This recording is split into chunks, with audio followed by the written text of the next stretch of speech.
Hello' guys, আপোনালোকে চাগে শুনিছে যে আগন্তুক আপোনাৰ ছয়মাহিলী পৰীক্ষা বা যোনটো আমাৰ মেট্ৰিক এক্সাম হ'ব তাত 45 নম্বৰৰ MCQ আহিব। চ' বহুতৰে মনত প্ৰশ্ন উদয় হৈছে চাগে যে কেনেকুৱা ধৰণৰ প্ৰশ্ন আহিব। চ' মই 100টা এনেকুৱা কুৱেশ্যন লৈ আহিছোঁ য'ত আপোনালোকৰ হেল্প হ'ব আৰু আশা কৰোঁ আপোনালোকে ভাল পায়। প্ৰথম প্ৰশ্নটো হৈছে, যদি A, B, C, D সমানুপাতত থাকে তেন্তে প্ৰান্ত দুটাৰ পূৰণফল কিহৰ সমান হ'ব? তো ইয়াৰ উত্তৰ হৈছে প্ৰান্ত দুটাৰ পূৰণফল ইজ ইকুৱেল টু মাধ্য দুটাৰ পূৰণফল। ইয়াত যদি আমি চাব যাওঁ, ইয়াত আমি অনুপাতত লিখি কিনে আমি দেখাই দিছোঁ।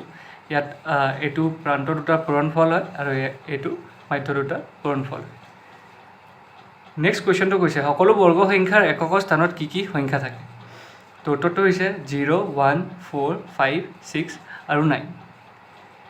তো এইটো আমি কেনেকৈ পাইছোঁ চাওঁ।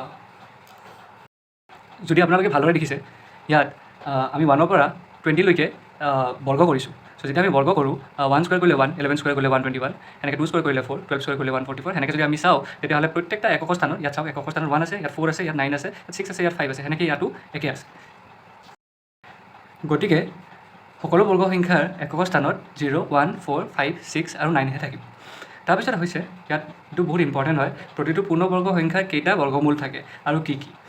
প্ৰতিটো পূৰ্ণবৰ্গ সংখ্যাৰ দুটা বৰ্গমূল থাকে, এটা হ'ল ধনাত্মক যোনটো পজিটিভ আৰু এটা হ'ল ঋণাত্মক যোনটো নিগেটিভ।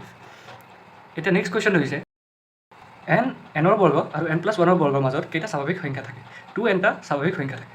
সেইটোকে আমি ব্যৱহাৰ কৰি আমি 5 নম্বৰটো চাওঁ আহক। 11 স্কুৱেৰ আৰু 12 স্কুৱেৰৰ মাজত কেইটা স্বাভাৱিক সংখ্যা আছে? এতিয়া 11ৰ ঠাইত আমি n বুলি ভাবিছোঁ, মানে nৰ ঠাইত আমি 11 বুলি ভাবিছোঁ, আৰু 12 হ'ল 11 + 1, সেইকাৰণে ইয়াত 12 হৈছে। চ' এনেকুৱাকৈ যেতিয়া থাকিব তেতিয়া আমি ডাইৰেক্ট 2n মানে 2 × nৰ ঠাইত যি থাকিব সেইটো আমি পূৰণ কৰিম আৰু সেইটোৱে আমাৰ হৈ যাব মানে দুটা বৰ্গ সংখ্যা থকাৰ মাজত থকা স্বাভাৱিক সংখ্যা।